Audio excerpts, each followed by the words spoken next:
Salut à tous, c'est Pank. Cette petite vidéo pour vous parler un petit peu de modélisation et d'authenticité. En fait, si vous faites de la PNL, de l'hypnose ou du coaching, vous avez certainement déjà entendu parler de tout ce que représente la modélisation.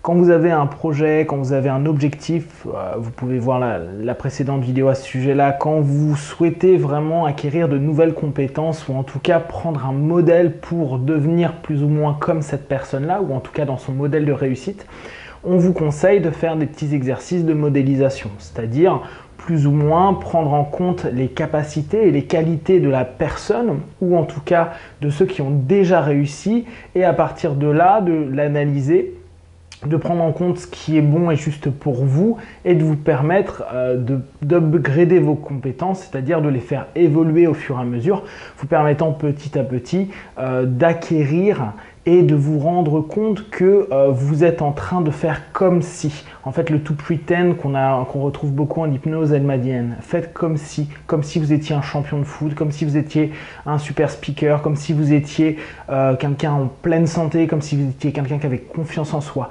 Faites comme si. L'idée, souvent en PNL, c'est vraiment de partir dans cette notion de visualisation, de perception. Nous, avec l'hypnose, on va davantage utiliser tout le principe de transe. Vous allez entrer dans une transe, par exemple, vous focalisez votre regard sur un point, vous respirez profondément, vous fermez vos yeux quand vous êtes bien, et petit à petit, vous commencez à imaginer la personne pour observer comment il fait, comment il réagit, comment il fonctionne, ce que vous pouvez faire comme lui, ce que vous pouvez changer dans votre comportement pour petit à petit devenir qui vous souhaitez devenir. L'idée est vraiment bonne et si on reprend des notions que Tony Robbins utilisait souvent qui étaient l'émotion construit l'action, donc on va avoir toute cette notion de si émotionnellement je suis déjà dans une dynamique expansive de restructuration de moi, d'objectivation, etc. Là, on va vraiment avoir cette notion où on va commencer à mettre en application et en action les choses. Ce que je vous disais la dernière fois dans la création d'objectifs. C'est très bien de créer des objectifs, l'important étant tout de même de mettre en application ce que vous souhaitez. Maintenant, il y a derrière ça un contre-coup, en tout cas qui pour moi a de l'importance quand je vais en parler à mes élèves ou que je vais en parler à mes clients et mes patients, c'est l'idée qu'il faut rester soi. Alors bien sûr, c'est pas parce qu'on modélise ou on fait comme quelqu'un que nous sommes cette personne-là. Ça, c'est bien précisé de manière générale. L'idée, c'est que nous sommes quand même des êtres uniques. Nous sommes uniques et à partir du moment où on est unique, on pourra copier autant qu'on veut une personne ou une manière de faire, ça ne sera pas nous. Ça ne sera pas nous et notre manière de fonctionner. Ça sera une copie de quelqu'un. Or, entre l'original et la copie, il n'y a pas de différence. Il n'y a pas de différence à faire, sachant que l'essence même est différente. C'est là où va y avoir quelque chose d'important. On va se dire, bon, bah, il fait comme cette personne-là, donc il lui ressemble, donc il est lui. Mais en fait, l'essence n'y est pas. Le cœur n'y est pas, l'âme n'y est pas. C'est facile de copier quelqu'un, de copier une idée, de copier une manière de fonctionner. C'est facile de réutiliser ce que d'autres ont mis en place comme stratégie. Alors bien sûr, on va accélérer nos temps d'apprentissage, notre manière de faire. On peut faire mieux. La PNL s'est développée sur ça. On va réussir à devenir de bons praticiens en faisant comme Erickson, comme Virginia Satir, comme Pearls. Et effectivement, ça peut sembler bien, seulement on n'est pas Satir, on n'est pas Erickson, on n'est pas Pearls. Et on a beau être des PNListes, on a beau être bon dans ce qu'on met en place, nous ne sommes pas ces gens-là. Alors même si on a observé comment ils pouvaient mettre en place des choses et que grâce à eux, on a appris plus rapidement certaines façons de se comporter, certains moyens d'apprentissage, certaines manières de faire changer les perceptions des gens, c'est génial. Seulement, ça reste de la copie. Si dans votre démarche en tant qu'être humain, vous souhaitez être simplement la copie de votre père, la copie de votre mère, la copie de votre meilleur pote, la copie de votre patron, de votre professeur de sport, quand est-ce que vous allez trouver votre authenticité? Quand est-ce que vous allez vous mettre en accord avec vous-même?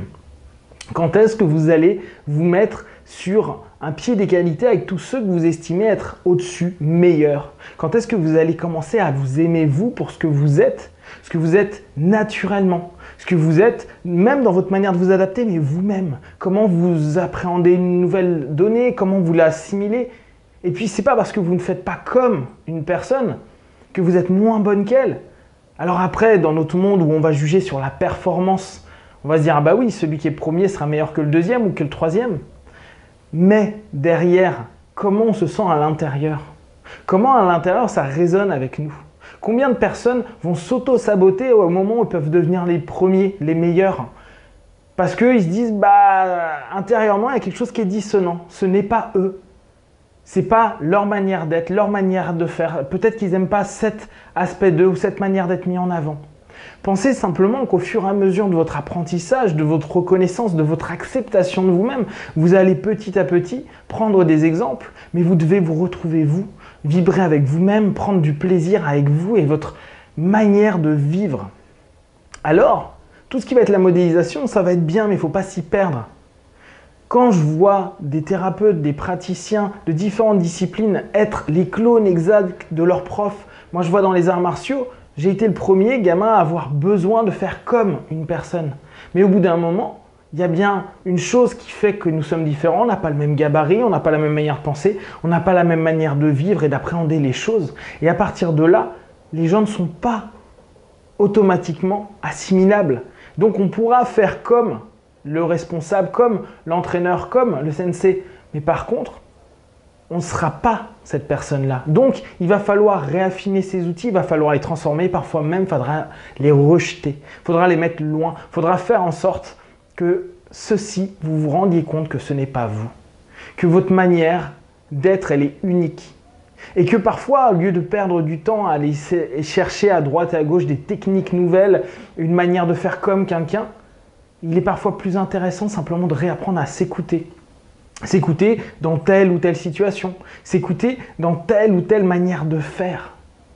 Et quand on ne sait pas, on peut demander. On peut, oui, bien sûr, on peut copier, mais on peut assimiler au travers de cette demande. L'enseignement a ça de magnifique. Un livre nous enseigne, un être humain nous enseigne.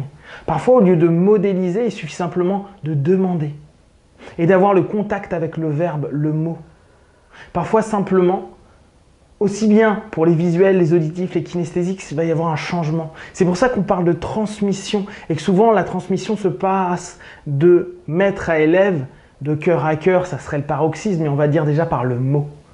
Or, avec la PNL, avec tout ce qu'on a appris au travers de la modélisation, très souvent on a oublié cette chose-là, que parfois tout simplement le mot, le verbe, la manière dont la personne va s'adapter à nous, ou en tout cas la manière dont nous allons filtrer et percevoir cette chose-là, va faire qu'on va l'assimiler à notre manière. Alors ça ne sera peut-être pas bien dans un cadre, ça ne sera peut-être pas la réponse adaptée à ce que les autres vont attendre.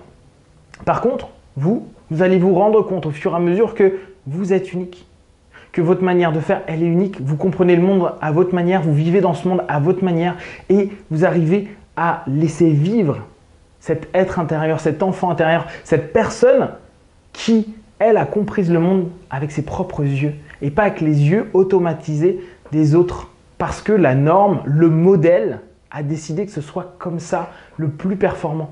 Mais vous êtes unique, vous êtes extraordinaire parce que vous êtes unique. Donc prenez simplement conscience petit à petit que vous pouvez modéliser autant que vous le souhaitez. Vous pouvez copier autant que vous souhaitez, vous pouvez faire comme les autres façons de faire, comme les personnes qui vous entourent. Vous pouvez même prendre les idées des autres, vous pouvez les transformer. Mais seulement, qu'est-ce qui vient de vous? Est-ce que cette idée, elle vous parle ou c'est simplement parce qu'elle va vous apporter une performance? Prenez simplement en compte que si elle vous apporte une performance, prenez et transformez-la. Ne prenez pas une technique brute, prenez pas une manière d'être brute. Vous verrez que votre touche personnelle, votre manière d'être, ce petit plus qui fait que une technique, un être, a une espèce de force, de croyance.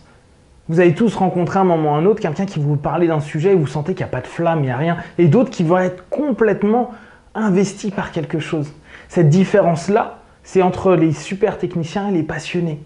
Il y a des gens qui techniquement vont vous entraîner dans leur concept et c'est très bien et vous allez comprendre, et d'autres qui vont être complètement en train de vivre ces concepts-là.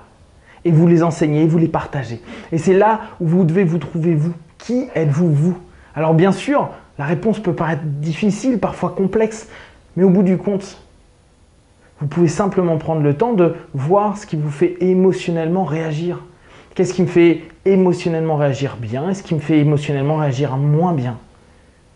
Est-ce que je suis plus aligné, plus en phase avec moi? Est-ce que si je fais comme cette personne-là et qu'effectivement j'ai des feedbacks, je suis vraiment satisfait, ou est-ce que je dois encore me nourrir d'autres feedbacks pour être bien, ou peut-être je vais faire ma sauce, mais qu'au bout du compte, qu'importe le feedback, je suis bien. Je suis bien parce que je m'écoute, je sais, et derrière je suis authentique, je suis vrai, je suis réel. Je fais les choses non pas parce qu'un cadre ou un modèle me l'a proposé, je le fais parce que à ce moment-là, c'est ce qui résonne avec moi. Alors, cette petite vidéo, c'est juste pour vous proposer de prendre du temps pour assimiler ce qui est bon pour vous. De modéliser, continuez si vous le souhaitez. Il y a plein de belles choses à apprendre au travers de la modélisation. Par contre, n'oubliez jamais que vous n'êtes pas le modèle. N'oubliez jamais que ce n'est pas parce que lui il fait comme ça et que ça a marché, que si vous le répétez et que vous n'avez pas le même cœur, le même rythme, la même force intérieure, ça va donner les mêmes résultats. On aura beau théoriser, on ne peut pas théoriser l'énergie, on ne peut pas théoriser la force intérieure. Même si on aimerait, même si on vend des méthodes entières à ce sujet-là. Mais vous êtes unique, vous l'avez déjà remarqué. On aura beau vous faire taper dans les mains, sauter haut et être vraiment bien en mode super good mood, derrière ça ne veut pas dire que les feedbacks vont être similaires pour chaque personne et il faut les accepter.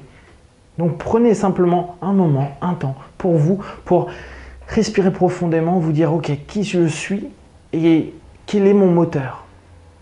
Quel est mon moteur et comment je peux arriver à telle ou telle chose? Modéliser au départ, copier, prenez exemple et puis après effacez. Je reprends la notion martiale, on commence ceinture blanche, alors on est obligé de copier. Copier les autres, copier les mouvements des anciens, et puis au fur et à mesure, on s'approche de la ceinture noire, et là, on devient simplement l'être qui a assimilé. Ça nous appartient, c'est à nous. Donc après, on retransforme le style pour en faire réellement qui nous sommes, et pas ce qu'on nous a imposé jusqu'à la ceinture noire, le modèle initial.